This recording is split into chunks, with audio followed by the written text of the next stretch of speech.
And so another time, actually, it's even more crazy, was that I was working, and of course I didn't have a ride at the time. There was no enough cars, so I decided, it shouldn't be so bad to walk home, you know.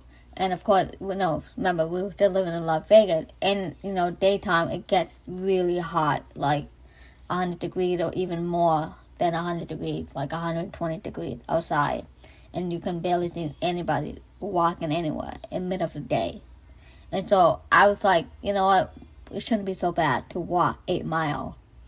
Yeah, I know. I'm just thinking in the Boston term, So I was walking. Of course, I was wearing all black. I don't know why. I had a backpack, and I made sure I had a water bottle with me. And so I would literally walk on the side of the road. It was like a desert, pretty much. Just walking, and it was getting really hot. It was like already, I would say the last one I remember was 115 degrees outside, and then increasing to 120. And then by the time I reached halfway, like 4 miles, or even more than that, I would say maybe 7 a mile, whatever. It had to be 8 miles at least. And I would kept walking. Someone was like honking the horn at me in the car, and I was like, maybe it was just some a-hole trying to catcall me, and honking the horn at me, and I was getting so annoyed, and I kept walking, ignoring him or her, whoever. So I kept walking, and all of a sudden, a car pulled over near me and honked the horn. I turned around. It was a woman, and she asked me if I need a lift, if I need a ride, and I was like, "Oh, it should be okay." And she's like, encouraging me to get in the car, and so I was like, you know what? It's hot out. I'll take the rest. I'll go in. And so I got in the car, and she was like, "Are you crazy? It's still dangerous for you to, walk in this middle of the day. It's so hot, And, she asked me where I live. I gave her direction. And so I was, really thankful that she giving me a lift, especially a stranger, And I think she probably assumed that I was like a teenager or a child. Anyway, so I gave her direction. And then we were heading to the right direction. And all of a sudden she turned right. And that's when the moment I was like, oh no. My life just turned dark. And I was like, oh no, she's gonna sell me, for prostitution and for sex slave and whatnot. And I'm like, I'm gonna miss Alice. And I miss him, and I'm never going to see him. I was just thinking of the worst case scenario in my head, but I tried to stay calm as much as I could. And so she kept driving, and then she turned back where we were supposed to go to my home. And I was like kind of relieved. I was kind of happy. And so once we arrived at my house, she gave me her business card. She was talking about her business. I don't remember. And so I literally hug her. I thanked her for saving my life, for giving me a lift, and she didn't have to. And she even offered me a ride if I needed to go anywhere else, and she wouldn't want me to walk. She felt it was very dangerous, and it is.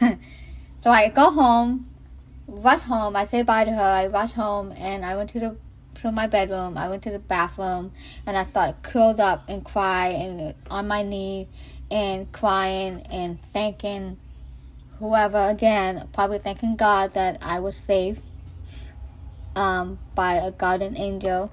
And so I do want to say that whoever you are, and if you are watching this, I don't know if you'll remember me. I also still want to give you many things. I want to thank you for giving me a ride, for saving my life. Thank you so much. It means a lot to me, and I'm so sorry that I didn't get to reach out to you at that time when I should have. And if you do see this, thank you. You are my hero. And so moving forward, I would like to share another experience that I had, which is really crazy. So I would say probably early spring of 2006, I was actually, I was 8 months pregnant. There was actually my previous marriage, my first marriage, by the way. And I was pregnant 8 months with my second child.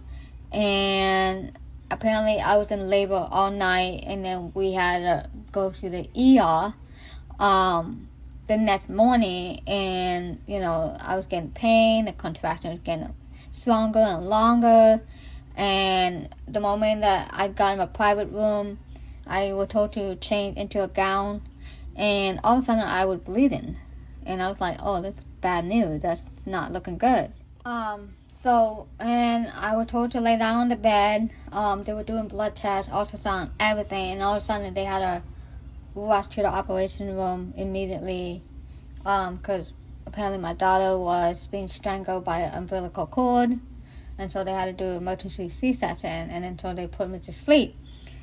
And I remember the last thing from there was that my eye was closed, and all of a sudden I was in this crazy dream.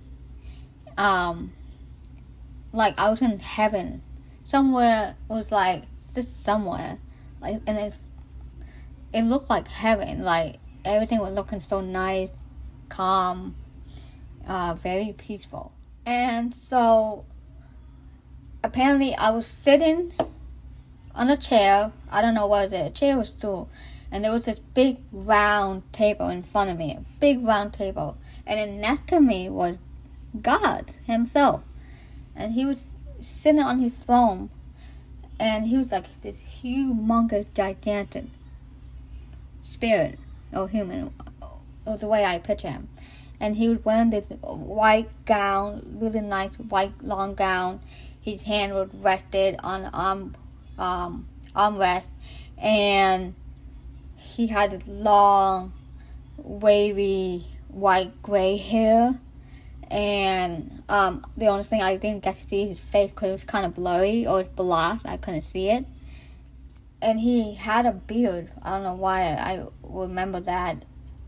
But he was sitting there, and he was looking at me, and for some way I look at him, and then I look over to the table, and all I saw, like, all of the food that my mom cooked when I was a kid, and all the food that my dad ordered from a takeout that I used to love, and it was all laid out on the table. And I was just sitting there in shock, and I was like, thinking in my head, like, how do you know? These are my favorite food. Like, how do you know that? And that was the craziest part. And he would just sit there, and I could sense him smiling, like being happy, because I was in shock or something.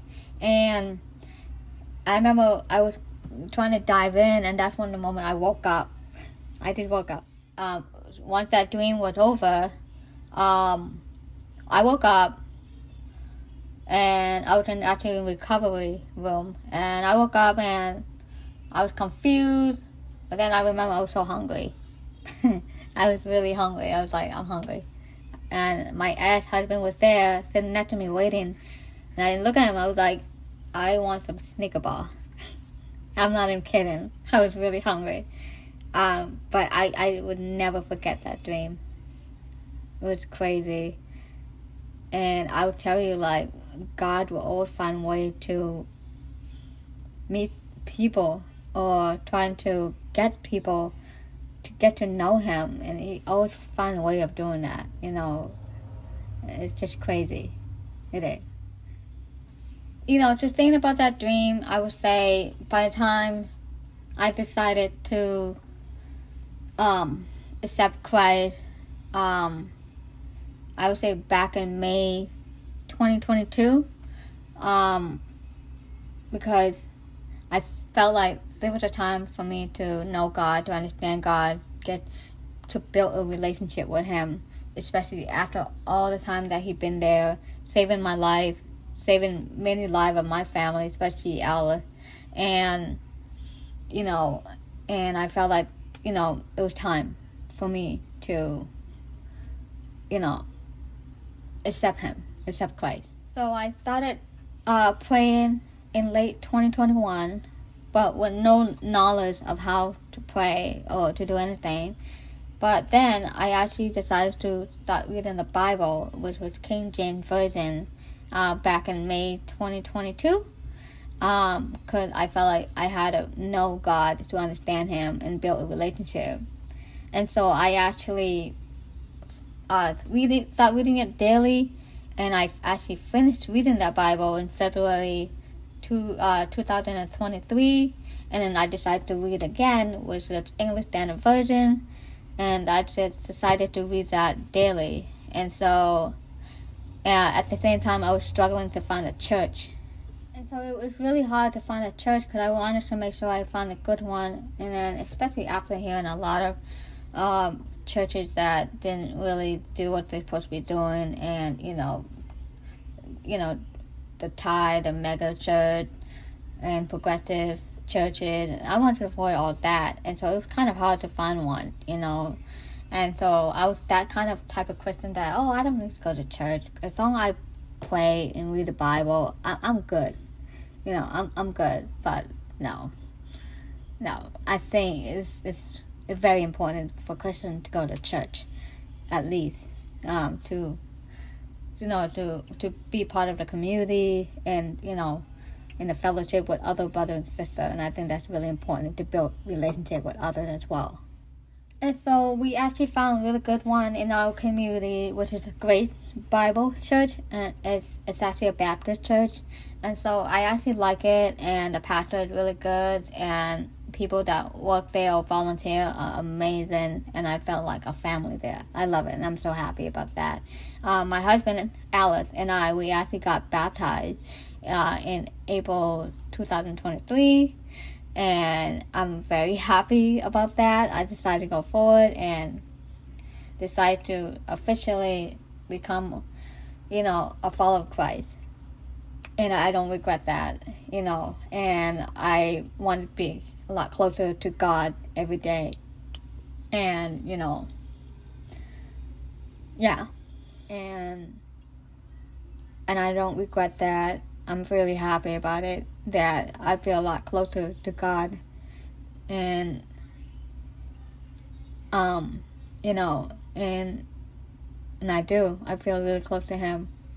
Trying not to get emotional about just talking about it. And I know, He hears me, He sees me, He knows me. He knows me more than I would actually know myself. I would say that. I know that's a crazy statement.